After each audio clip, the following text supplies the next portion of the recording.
guests in addition to our cast, and I will let them explain, each of them explain what their connection to the show is. Marianne Lapinto, Ivy Austin, and Phil Miracola. Connection to the show. Well, my father, Danny Epstein, was the percussionist with this show. And You were how old? well, then everybody's going to do the math. Oh, she wasn't born I yet.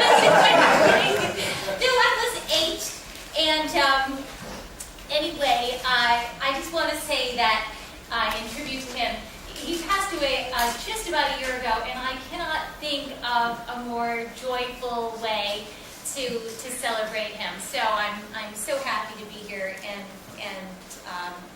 and witness this recreation of the show. Great. And We have a special display out there of things that Ivy brought, including the closing number. the closing from the producers, the Establishment Theater Company, and then I also brought with me a tile which was given to some of the cast members for the 500th performance. My father always used to talk about how this show was supposed to be a Christmas run, and it was such a huge hit that it ran and ran and ran. So he's got his. Yeah, but I'll be that in a minute. Marianne, tell about it. Well, let's go to Phil next, since she can actually All begin the right, show. I'm Phil Miracola. When you're hearing that there's only 871 performances, and you go at the internet, there's nothing about the fact that this was done in Pittsburgh. It was done at the Happy Medium in Chicago, and it was also done in Canada. And I was in those productions, except for Canada, because they did. Ellen Travolta was my understudy. They took her to Canada, and they brought me into New York to replace Joanne. First and foremost, really acknowledge Jim Morgan for making this happen. In the world is this going on? Will anybody be seeing this or know about it? And it started with Chuck Marion. On our end of it was the production stage manager in New York. He took a break, went to California to direct a play. Ivor David Balding called him and said, produce for us the Mad Show in California. It was also going on in this time. Ivor David Balding was the owner of the new theater, and he produced it here. Right, and that's where he found Alan Seuss, and where he found, and Joanne came and did it, and Paul Sands did it. So it was done in all of these places, and nobody has the history. Okay, Marianne. Well, I was a sort of a groupie or fan of... Sort of.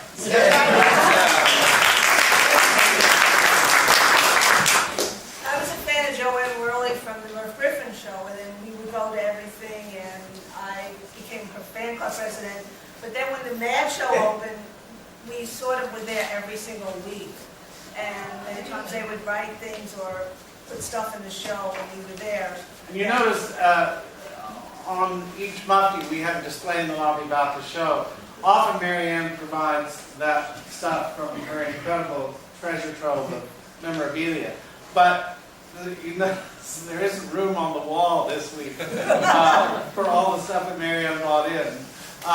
Almost all the stuff other than Ivy's stuff out in the lobby is from Marianne's collection. She has more stuff on the Mad Show than anyone knew existed. Was it a theater or was it a club? It was a theater.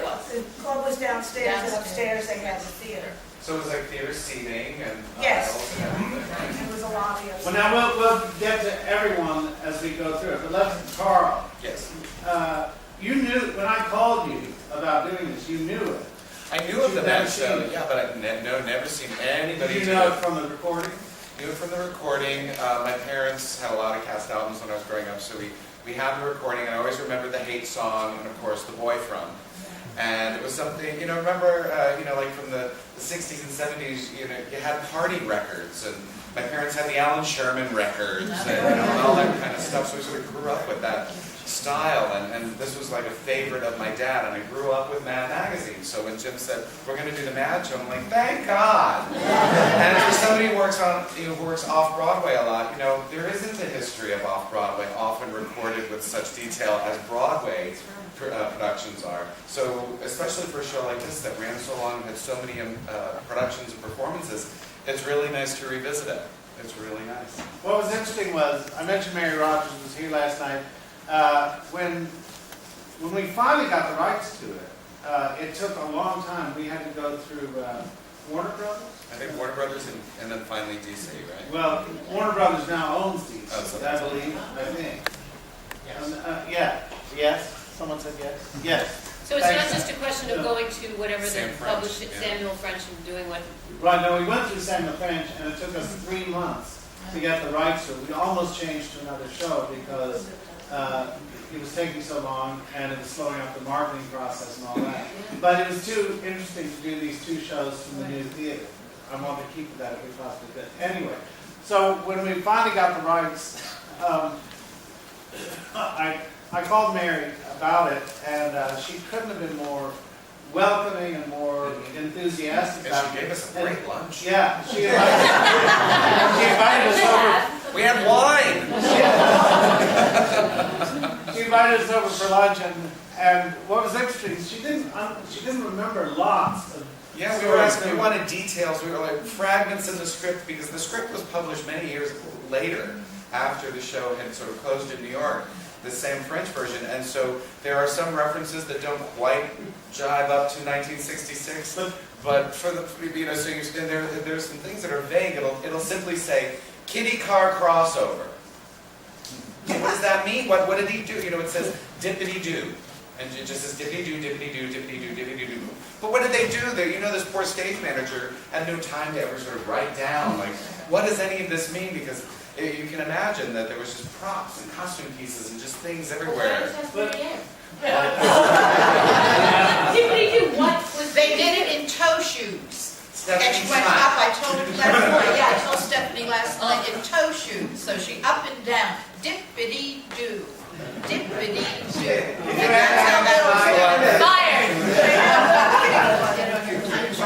So it's just that these were things when you're reading the script for the first time, you're sort of like, well, what could that have meant? So we'd ask Mary, and Mary was like, hell if I remember. Yeah. It seems that But you did amazing things as a director to make this happen in 5 days. Yeah, That's Well, with this unheard cast, of. you just And have the water use and of the stir. energy.